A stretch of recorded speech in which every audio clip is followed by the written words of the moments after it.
folks. Josh Hart here, a longtime adjunct faculty member at Castleton University, specific to the Adventure Recreation minor, and I was integral in the development of that minor well over a decade ago. Most of you know who I am and know a little bit about my story, and I really hope that this doesn't come across as a sales pitch, because it's a lot more than that for me. Essentially, I believe that we are truly in a conspicular period of time where your generation and folks such as myself can really set the tone for years to come here in our beautiful state of Vermont and New England at large. I was born in Vermont and grew up in a completely off-the-grid homestead, where I lived much of my childhood in a teepee, and my mom and dad ran a wilderness living and survival school in the Green Mountains. So I've really been an outdoor professional since well before I was getting paid. Early on in my career, I found myself in positions of advocating for the natural landscape and educating folks about its power and its wonders.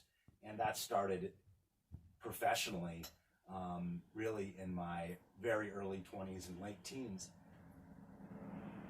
I have been very fortunate to be able to work and travel across the Rocky Mountains and eventually into Alaska as a mountaineering guide, backcountry ski guide, paddling guide, fly fishing guide. The list goes on and on and on.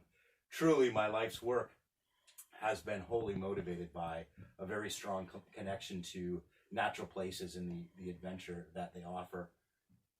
But in reality, it goes much deeper than that. And that's really what eventually brought me back to Vermont. And I've been here in Vermont exclusively for pretty close to the past 20 years, where I founded and operate a completely environmental and outdoor driven high school, and I moonlight at Castleton, something that I'm extremely proud of. But in reality, this really isn't about me. It's about people that I've had the incredible good fortune of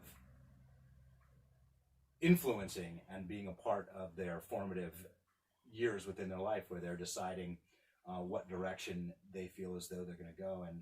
And really nothing gives me more joy than receiving face-to-face communication or emails from previous students whom are now the torch bearers of a ethos and a philosophy that in this day and age seems even more palpable and real than ever. People that are now in outdoor leadership positions, work in law enforcement as fish and game officials, or are wildlife biologists, environmental policy makers, conservation biologists. The list goes on. And it's those people that, when I go to sleep at night, really give me a sense of fulfillment and hope as we move forward. Vermont is an incredibly unique place, and I recognize that when I was on the tallest peaks of Alaska and on the wildest rivers, hooked into the biggest salmon, you name it. And that's because the connection between the landscape and its people is as obvious as it is anywhere across the United States, and I'm very, very aware of that. Vermont's wildlands are extremely accessible, and that's something I always say about Vermont, is that we don't necessarily have the best of anything, but anything you can possibly imagine is probably 15 minutes out your front door. Our small communities value green spaces and value clean air, wild rivers, and thriving wildlife populations. And the way in which they choose to pay homage to those places is not only through conservation measures to ensure that those places are conserved in a way that is symbiotic with the health of the community, but also through an idea that recreation or recreating in those places is not simply just a sidebar to an economy or to a culture, but rather it is really the chief generator of people's sustainability as well as the landscape sustainability. You've all heard me talk about bioregionalism, and I find that the areas of this country that are the most whole, that are the most edifying to the soul, and really are the most ecologically intact, are where there is truly a connection between the landscape and how it shapes the people. And that hasn't been lost through modernization. These are ethics that don't come solely out of my mind, but are really echoed by those that came before me, like Aldo Leopold or E.O. Wilson. And I'm just so thankful that they are still very much vibrant and alive here in the state of Vermont. And I have a strong belief and hope and a desire to influence the next generation in ensuring that that belief system and that sustainable livelihood, that sustainable direction continues for generations to come. I couldn't really think of any better place to raise my family than Vermont, which is why, I've ended up sticking around. Today, I own a small homestead in Hubbardton, Vermont. I have a beautiful family, and we have the great pleasure of living in a way that celebrates permaculture, and we probably raise between 30 and 40% of our own food, raise or forage about 30% of our own food. We're avid climbers, backcountry skiers, fly fishermen. I am a hunter, backcountry hunter, paddler, etc.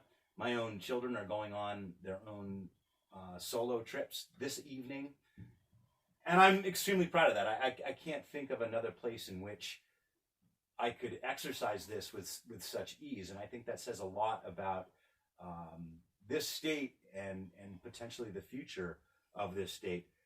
You see, as you fall in love with natural places and they become a source of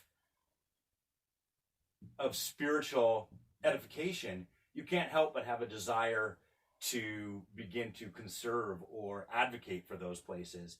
And Vermont has certainly allowed me to do that.